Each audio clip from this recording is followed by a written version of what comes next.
"You're not sophisticated enough to understand the pieces I'm showing," Mother announced at lunch, sliding the invitation back across the table. "The gallery opening is for serious collectors and critics, Natalie, not hobbyists who think hotel art is tasteful." But the call vibrating in my purse wasn't from a hotel. It was from Vivienne at the Meridian Gallery, frantically trying to reach the anonymous buyer who'd kept them afloat for 5 years. The restaurant Mother had chosen screamed understated wealth. The kind of place where they don't put prices on the menu and the waiters judge you by your watch. She'd invited me to lunch specifically to uninvite me from her first solo exhibition at the prestigious Meridian Gallery, a milestone she'd worked toward for 20 years. "I understand you're disappointed," she continued, examining her salad as if it were a masterpiece. "But this is a pivotal moment in my career. I can't have family members there who might misrepresent my work." "Misrepresent how?" I asked, though I already knew the answer. "Oh, Natalie." Her sigh carried the weight of maternal disappointment. "Remember the Kaufman dinner? When you said you preferred the sunset painting to the Rothko reproduction?" "Because I did prefer it." "Exactly my point. You have pedestrian taste. There's no shame in that. Most people do. But tomorrow's opening will have real collectors. People who understand the emotional complexity of abstract expressionism.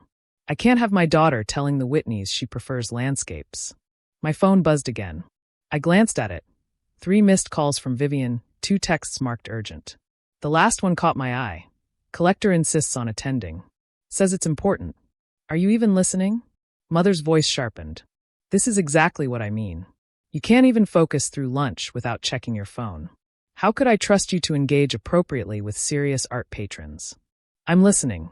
You don't want me there because I embarrass you." "I didn't say embarrass. You said misrepresent, which is the polite version." She set down her fork with practiced precision. "Natalie, you're 34. You work in medical billing. You live in Astoria. You buy art from HomeGoods. We exist in different worlds." "Medical billing data systems," I corrected quietly. "I design them. Computers, billing, it's all the same. The point is, you don't move in artistic circles. Tomorrow's crowd will include MoMA board members, Christie's representatives, collectors who spend more on art than you make in a decade. Can you honestly say you'd fit in?" "Probably not." "Then we're in agreement. I'll have Vivienne send you photos of the exhibition. You can see the work that way, without the pressure of having to pretend you understand it." The waiter approached with dessert menus. Mother waved him off, artists maintaining their figures and all that. "I should go," I said, reaching for my purse. "Don't be dramatic. We haven't even discussed your brother's engagement. Which opening did Daniel get invited to? The family one or the sophisticated one?" Her lips thinned. "Daniel appreciates art. He took that course at Sotheby's. A weekend seminar. He invested in that Basquiat sketch. A print. From Etsy. The point is, he makes an effort. When was the last time you visited a gallery?" "Any gallery. Last Tuesday, I thought. And the Friday before that. And every week for the past 5 years."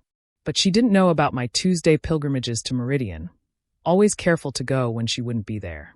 "I should really go," I said. "Big deployment tomorrow." "Of course. Run back to your computers." She signed the check with a flourish. "Oh, and Natalie, please don't just drop by tomorrow night. Vivienne has a list. Security will be checking." "Security? There will be several $1 million of art in that room. We can't have random people wandering in off the street." "Right. Random people like your daughter." "Uninvited people," she corrected. "The distinction matters." I left her there, perfecting her posture for tomorrow's crowd. On the sidewalk, I finally checked my phone. 7 missed calls from Vivienne now. I called back. "Thank God," Vivienne answered without preamble.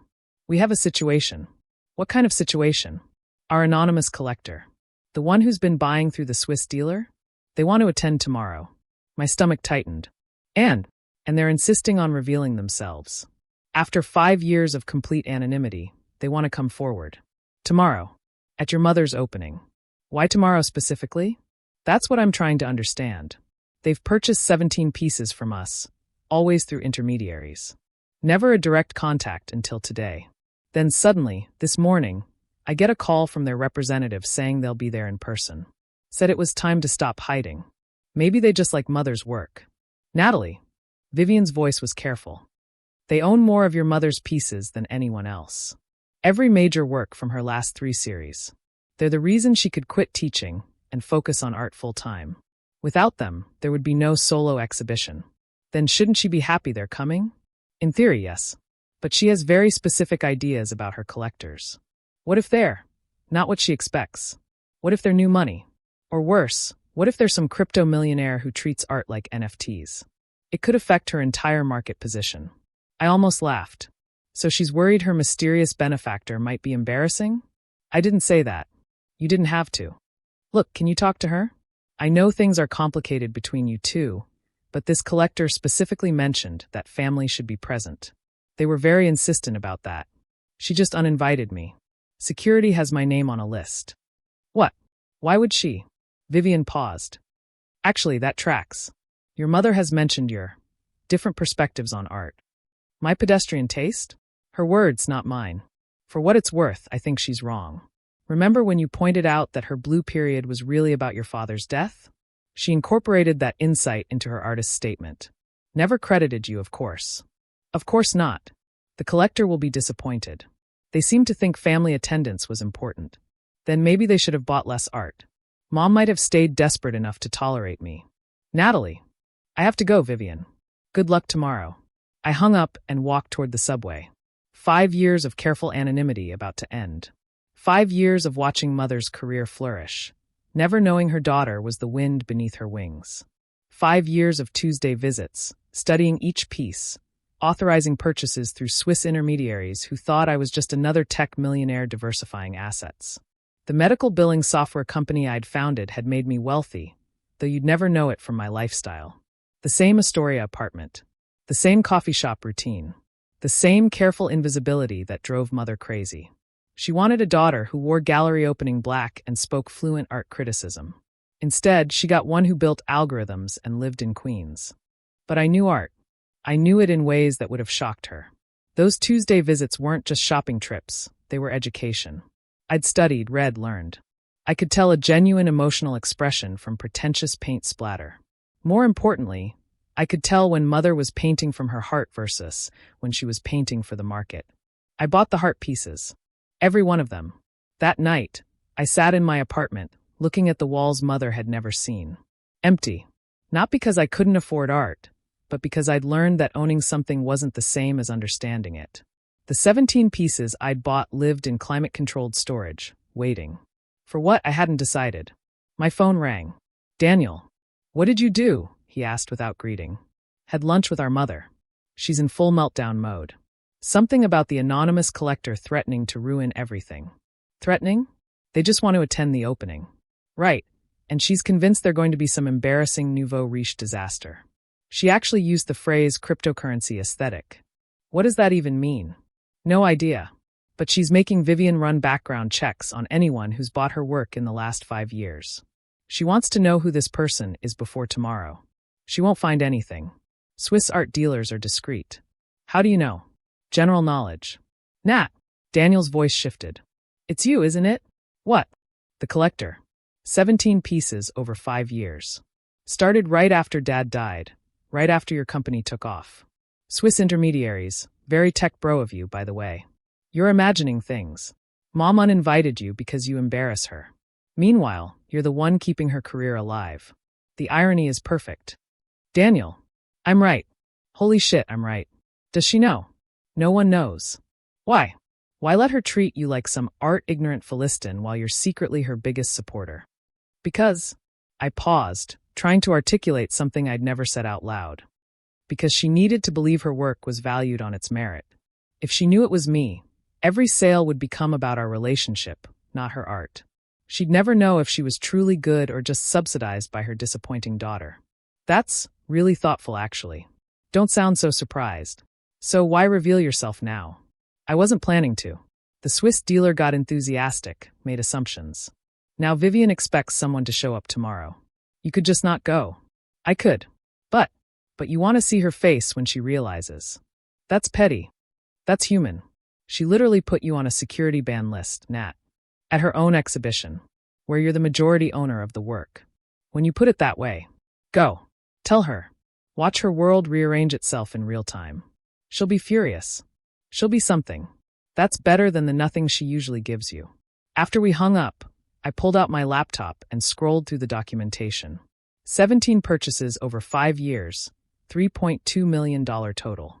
The early pieces bought when she was still struggling, teaching community college art classes, and painting in the garage. The breakthrough series that caught critics' attention. I'd bought the entire collection before reviews were even published. The recent works, confident and commanding, priced at gallery premiums, I paid without negotiation. I'd changed her life, and she had no idea. The next evening, I stood across from the Meridian Gallery, watching the art crowd gather. Black clothing, air kisses, champagne flutes catching the light. Mother held court near the entrance, radiant in architectural jewelry and flowing silk. Daniel stood nearby, looking appropriately cultured in his blazer and emotional support girlfriend. My phone buzzed. Vivienne, collector's representative, just called. They're running late, but definitely coming. ETA 30 minutes. I typed back. Tell them the collector is already here. 3 dots appeared then. What? Check your email. I sent her the documentation. Purchase records, transfer authorizations, the entire paper trail connecting N. Reyes, my corporate entity, to the mysterious Swiss buyer. 5 years of careful anonymity undone with a single PDF. My phone rang immediately. Natalie, is this real? Every penny. Oh my God. You're the one who bought Grief in Blue. And Fractured Spaces. And the entire Emergence series. Among others. Why didn't you tell me? Tell her. Same reason she didn't invite me tonight. We exist in different worlds, apparently. Don't move. I'm coming out. She appeared moments later, practically running in her curator heels. You can't drop this on me now. Your mother is in there holding court, completely unaware that her daughter, her uninvited daughter, owns half the exhibition. 17 out of 32 pieces. More than half. She has you on the security list. I know. As a banned person. I know. The same list as that woman who tried to touch the paintings last year. I'm aware of my status, Vivienne. She stared at me, then laughed, a slightly hysterical sound. This is insane. You know that, right? Which part?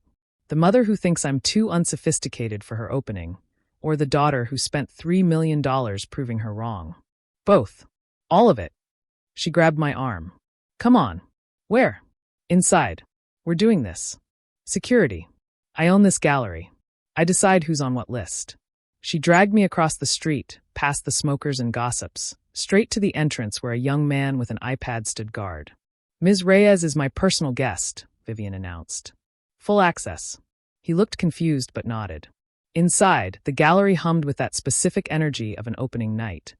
Anticipation mixed with evaluation, creativity wrestling commerce. Mother's paintings commanded the white walls, each lit to perfection. I saw pieces I'd bought, pieces I'd passed on, pieces I'd wanted but let others have. Vivienne. Mother materialized, champagne in hand. Is everything all right? You look, she saw me. Natalie. I specifically said. Your collector is here, Vivienne interrupted. The anonymous one.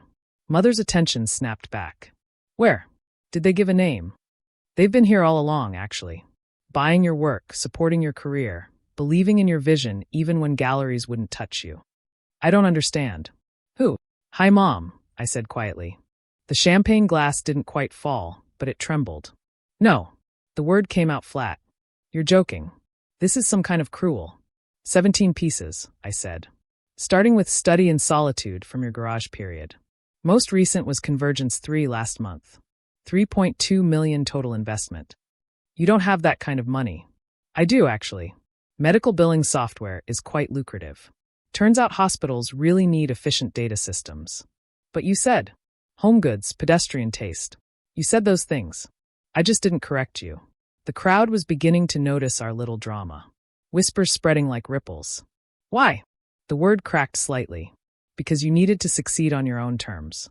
Because every purchase had to be about the art, not the artist's daughter. Because, I paused, finding truth in the moment. Because I love your work. Even when I don't love how you treat me. This doesn't. She turned to Vivienne. Is this real? Every documentation checks out. Your daughter is your largest collector. Has been from the beginning. The Swiss dealer? Hired by me, I admitted. I knew you'd never accept my money directly. So I made it anonymous. Pure. About the art. But I uninvited you. I said you weren't sophisticated enough. I know what you said. You've been saying variations of it for years. But here's the thing, I understand your art better than anyone. I see what you're really painting. The loneliness, the ambition, the fear, the breakthrough moments when you stop performing and start feeling. How could you possibly? Because I'm your daughter. Because I've watched you my whole life. Because every Tuesday for 5 years, I've come here when you weren't around and studied every piece, learning what worked, what didn't, what came from your soul versus what came from your head. Tuesdays, she repeated faintly. My lunch break. Vivienne never told you. I thought it would complicate things, Vivienne added apologetically. Mother looked around the gallery, at her work on the walls, at the people who'd come to celebrate her, at the daughter she'd banned standing in the center of it all. 3.2 million, she said finally. Give or take. On my art. On you. On belief that what you create matters, even when you were teaching night classes and painting on recycled canvas. Especially then. I told people you didn't understand abstract expression. I know. I said you had pedestrian taste. You did. I literally put you on a list with the woman who tried to lick the Kandinsky. That seems excessive, honestly. She laughed, a broken sound that might have been a sob. I don't know what to say. You could start with whether I'm still banned from your opening. Don't be ridiculous. You own half of it. More than half, Daniel chimed in, appearing with drinks. Hey sis. Nice collection. You knew. Mother turned on him. Figured it out yesterday. The Swiss timing was too perfect. He handed me champagne. To family secrets? To revealed truths, I countered. Mother was still staring at me like I'd shape-shifted in front of her. Would you like to say something? To the room? As the primary collector? No. This is your night. Your achievement. I just wanted to see it. All those times I complained about money. All those rejections before someone started buying. That was you. From the beginning. Not someone. Your daughter. The one with pedestrian taste and no artistic sophistication. I was wrong. You were scared. There's a difference. You were scared I'd see through the performance to the person. Scared I'd judge what you made. Scared I'd confirm your worst fears about your work. Did you? Judge. Every piece. That's why I only bought the ones that mattered. The real ones. The ones where you forgot to be Margaret Hayes, the celebrated artist, and remembered to be Maggie, the person who needed to paint or die. She looked around the gallery with new eyes, seeing which pieces I'd chosen, which I'd left. Understanding the pattern. You bought all the vulnerable ones, she said quietly. I bought all the true ones. Same thing, maybe. Maybe. The party swirled on around us, but we stood in a bubble of recalibration. Mother and daughter, artist and collector, revealed after 5 years of careful distance. Now what? She asked. Now you finish your opening. Talk to your guests. Sell the remaining pieces to people who aren't your daughter. And after? After, maybe we have coffee. Maybe you tell me about the work without performing. Maybe I tell you why I bought what I bought. Maybe we try something neither of us has been brave enough to do before. What's that? See each other clearly. No pedestals, no dismissals. Just two women who understand art differently but love it the same. I'd like that, she said softly. I'd like that very much. She moved back into the crowd, but not before squeezing my hand, a gesture worth more than any painting. Vivienne appeared at my elbow. That was beautifully handled. That was terrifying. Those aren't mutually exclusive. She smiled. Your mother will never look at you the same way. That was the point, wasn't it? To stop being invisible. To stop letting her narrative about my taste define our relationship. 3.2 million is quite a statement. The money was never the point. Understanding was.